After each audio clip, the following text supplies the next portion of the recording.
Saya barusan ngaji Bulughul Maram, jadi baru hormat acara ini sekarang. Mungkin yang saya sampaikan karena tema di sini diserahkan sama narasumber. Saya sedikit cerita tentang ciri khas santren ya, atau karena ini acara NU ya, bisa dikatakan khas-khas NU. Ini, jadi di antara ajaran leluhur adalah riwayat hadis yang diriwayatkan Imam Ahmad bin Hambal.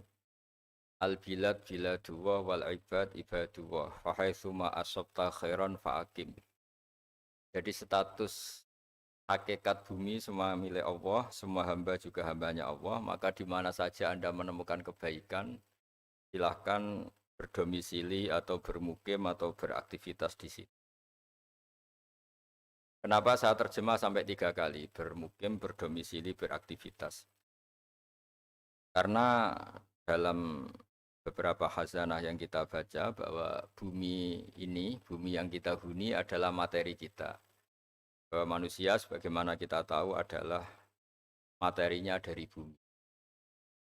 Sehingga karena sekarang manusia bisa berpikir, bisa olah otak, bisa olah perilaku, sebetulnya yang dialami bumi juga sama. Sehingga bisa saja teman-teman yang di Jerman, yang di Belgia dan di beberapa negara Eropa itu mungkin mustajabnya bumi, lama sekali berdoa ingin di situ ada tempat sujud. Kebetulan yang mau sujud teman-teman yang merantau di sana. Jadi bumi yang enggak dipakai sujud itu ngeluh sekali. Karena enggak dipakai sujud. Hingga dalam Islam yang membedakan dengan agama lain diantaranya kata Rasulullah SAW, agama ini adalah ju'ilat lanal ardu kulluha masjidan. Jadi semua bumi Allah adalah sah sebagai tempat sujud. Di mana zaman itu agama-agama lain masih mengharuskan ritual tertentu harus di tempat ibadah. Jadi kalau Islam membolehkan sholat di pabrik, di lapangan, di mana saja asal tempat itu suci, oleh Islam dibolehkan sholat. Disebut ju'ilat lanal ardu kulluha masjidan. Jadi semua bumi bagi umat ini semuanya sah dipakai tempat sujud. Lalu makna sujud sendiri, ini perlu dicatat. Makna sujud sendiri adalah tauhid. Jadi sujud itu kalau fisik adalah meletakkan anggota 7. Jadi kalau ahli fikih menekuni sujud itu apa? Watul jabhah, watul yaden, watul kodamen, watul badan, watul kodamen. Jika di situ disebut, saya kata Rasulullah diperintahkan sujud melibatkan 7 anggota, yaitu al-jabhah, al-yaden, terus ar-rubaten, al-kodamen. Ada anggota 7 yang harus itu. Lalu kemudian banyak ulama yang mengatakan, lalu baik mana sujud di masjid sama di luar masjid?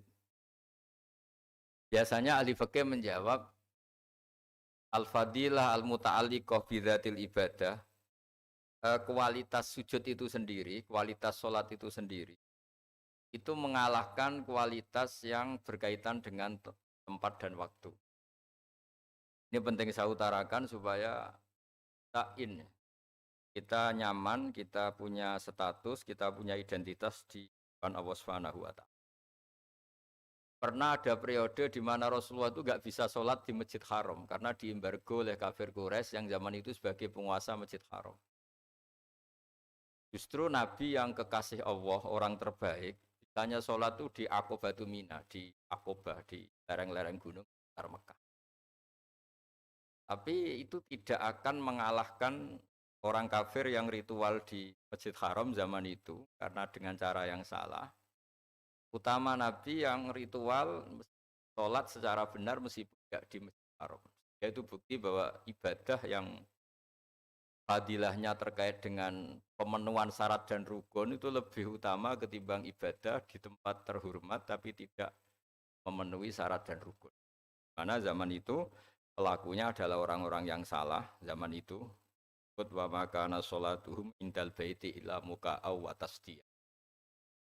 Kenapa saya bikin mukaddimah demikian? Supaya teman-teman yang di Belgia, di Jerman, antara membangun masjid fisik dengan sekaligus membangun atau mengajarkan atau bikin komunitas di mana orang sholat itu sekaligus benar. Jadi jangan sampai desain masjidnya benar, kiblatnya benar, terus PR-nya benar, kemudian cara sholatnya itu salah. Salah itu bisa karena tidak memenuhi standar fikih atau tidak memenuhi standar ilmu hakikat. Hingga saya di sini sebagai orang yang peneliti fikih, saya mohon semohon-mohonnya. Andaikan ada anggaran bangun masjid itu misalnya 1 miliar, saya bayangkan itu ya angka yang sama, meskipun kita tidak ingin ustadz-ustadz itu matre, untuk biaya supaya orang sholat itu sekaligus benar. Tapi tidak harus bentuknya misalnya dikasihkan ustadznya atau mubaleknya atau pemandunya, tapi bahwa proses itu harus dibiayai. Meskipun alhamdulillah tanpa dibiayai panitia orang-orang sudah berusaha benar dalam sholat lewat pelajaran dari beberapa kiai, beberapa guru. Saya beri contoh misalnya begini, saya sering ngeluh ya, ada masjid itu bagus, semuanya bagus, fasilitas fisiknya bagus, tapi dengan cara sholat yang salah. Mungkin akhirnya membingungkan kiai-kiai karena harus nyari kaul-kaul yang paling doif, yang paling lemah untuk mengesahkan cara sholat yang seperti itu. Karena sholat yang standar gak diajarkan secara benar. Misalnya sujud tadi yang saya beri contoh. Di beberapa kitab fikih, misalnya meletakkan jabhah itu harus ma'atahamulin yasir, sedikit ditekan.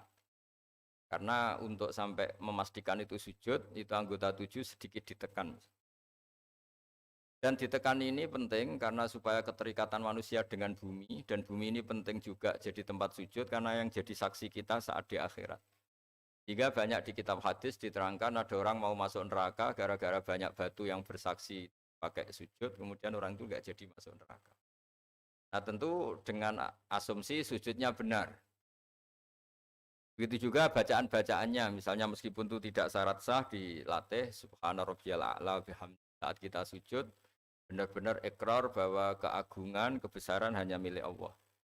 Ya, apapun kita jadi duta besar, dosen atau kiai besar, di depan Allah itu tidak siapa-siapa. Kita benar-benar merunduk, di depan Allah kita tidak siapa-siapa. Kita yang kiai pun bisa masuk neraka, kita yang dokter pun bisa masuk neraka.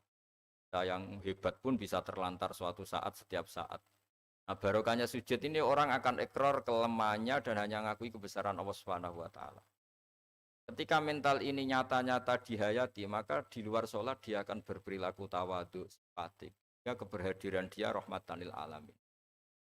Jangan sampai kemudian masjid dibikin mewah, kemudian cari imam yang bacaannya paling bagus. Lama-lama nyari yang paling populer, yang juara nasional. Terus ukurannya begitu terus. Lama-lama nyari yang penampilannya bagus. Sholatnya harus seragam. Terus ketika sholat harus begitu. Dan semuanya itu fisik. Jadi saya ngapresiasi semua pembangunan masjid fisik. Tapi saya mohon semohon-mohonnya kaifiatul ibadah bistifai syurutiha wa arkaniha, ya, cara-cara beribadah dengan memenuhi syarat dan rukun harus terpenuhi.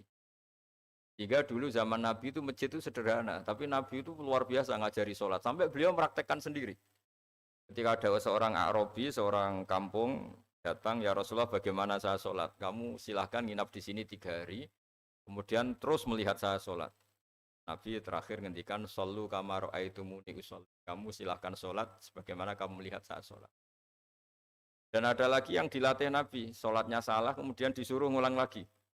Ya sholai tafakabir, kalau kamu sholat takbirnya begini, baca fatihahnya gini, rukuk begini, iktidal begini, sampai selesai. Nah, sehingga saya harapkan dari ibadah yang benar ini, kemudian teman-teman yang ditakdir waktu sholat masih di kampus atau di tempat kerja atau pas waktu sholat masih di mana saja, itu kualitas sholat itu kualitas yang utama karena fadilahnya, keutamanya al-muta'alliqah bidatil ibadah. Memang kualitas sholatnya itu yang bagus. Jadi saya ulang lagi, kualitas sholatnya yang bagus sehingga memenuhi keinginan Nabi ju'ilat lanal ardu kulluha masjid, dan semua bumi Allah ini dijadikan Allah sebagai tempat sujud. Sehingga ketika kita benar-benar sujud dengan makna yang sebenarnya, maka sholat ini benar-benar nanti tanha anil fahsya'i wal munkar. Apalagi kalau sujud kita sampai nganggep itu nikmat terbaik. Saya berkali-kali bilang, Suatu saat ketika kita di akhirat dan kehidupan kita difilmkan ulang oleh Allah Ta'ala, disyuting ulang oleh Allah Ta'ala, dan kita menyaksikan mungkin kita sedang di kafe, mungkin kita sedang guyon, sedang tidur, sedang sepak bola. Pasti paling kita tidak malu ketika itu diulang ketika kita sujud. Sehingga cerita-cerita di mahsyar, cerita-cerita orang ditahan di mahsyar. Itu kata Rasulullah SAW, ketika umatku ada yang banyak masuk neraka, itu yang enggak dimakan oleh api neraka itu adalah tempat-tempat sujud. Wa innan nara lam takul athara sujud. Api tidak akan membakar fisik atau anggota tubuh yang dulu di dunia dipakai sujud. Kenapa saya menitik beratkan ini? Supaya kita kalau baca Quran, ya kita tadi menerangkan banyak Quran, misalnya wasjud waktarib.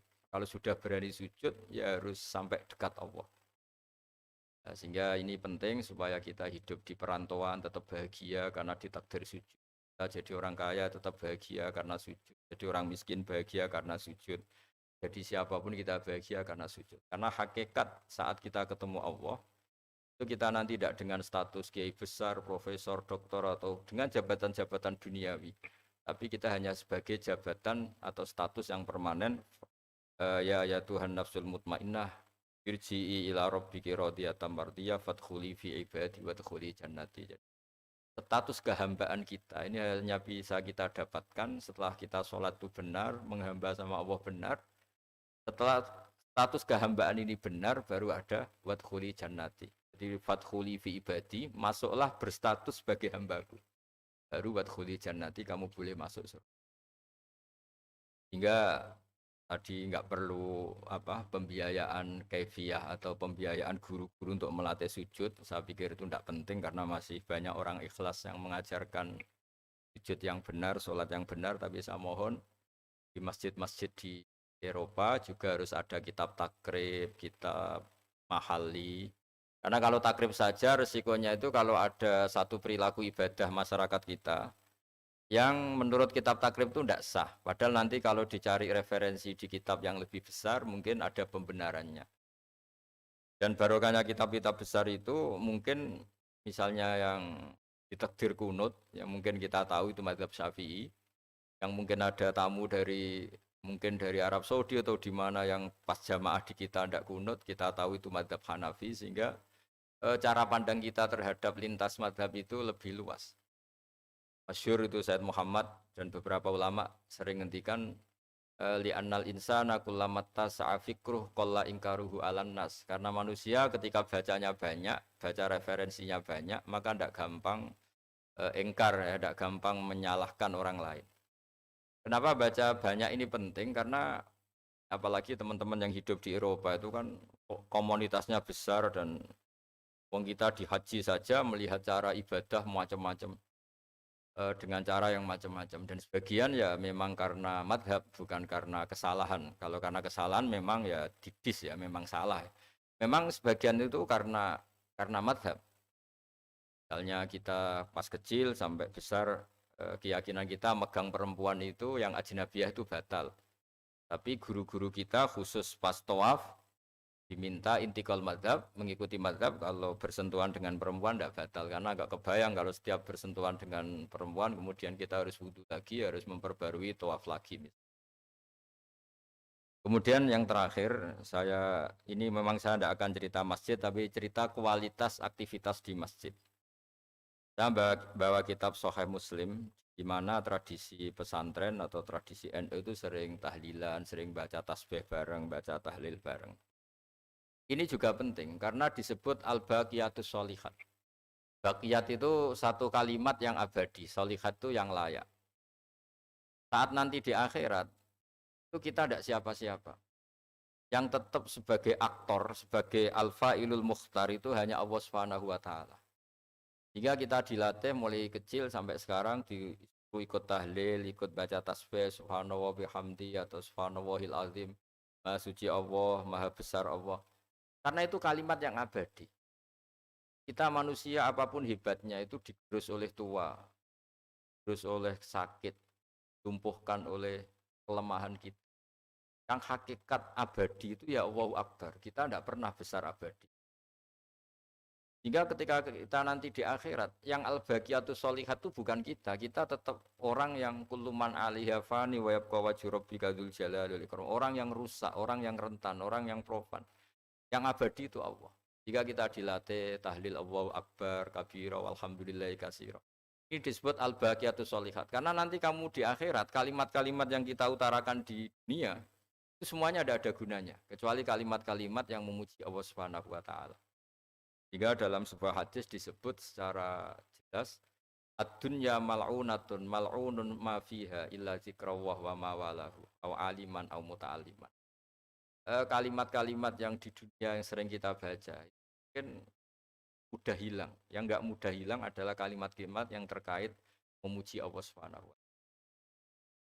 Saya sering ditanya sama beberapa orang, mungkin statement terakhir saya, Gus, kenapa banyak negara Eropa yang negaranya lebih tertib, ya kita lebih nyaman karena sistem negaranya bagus, hak asasi manusia terjamin, kemakmuran rakyatnya terjamin.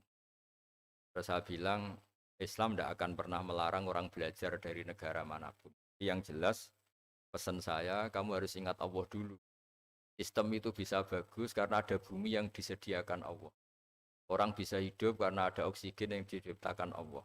Orang bisa bertahan hidup karena ada air yang diciptakan Allah. Jika apapun baiknya sistem negara manapun, tetap nomor satu itu karena jasanya Allah, bukan yang lain.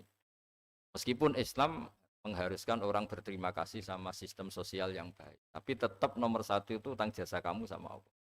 Dan itu juga yang diajarkan guru-guru kita. Kalau kita baca surat Waqiah, kata Allah Ta'ala, ketika kamu menanam benih di apakah kamu yang menghidupkan? Kita kan paling nanam saja jagung, habis itu kita tinggal. Kata Allah Ta'ala, apa kamu yang menghidupkan jagung itu? Kata Allah, saya yang menghidupkan. Law nasya'u, kalau saya mau, tak hancurkan. Ketika kamu minum air, a'antum anzaltumuhu minal muzni am nahnul munsi. Jadi itu terus diulang-ulang oleh Allah. Ketika kamu nyaman di bumi, pakai mobil mewah nyaman, punya istri cantik nyaman, punya jabatan nyaman. Kata Allah, sekali saya mau, kata Allah. Amin tuman fis sama ayakhsifa bikumul ardo fa idza hiya tamur. Kamu bisa nyaman karena bumi tidak saya goyang, tidak saya bikin gempa. Sehingga dengan berpikir seperti itu, apapun yang kita alami sekarang, misalnya kita bisa makan enak, bisa tidur, karena bumi enggak digoyang Allah, langit tidak menjatuhkan meteor, langit tidak guncang.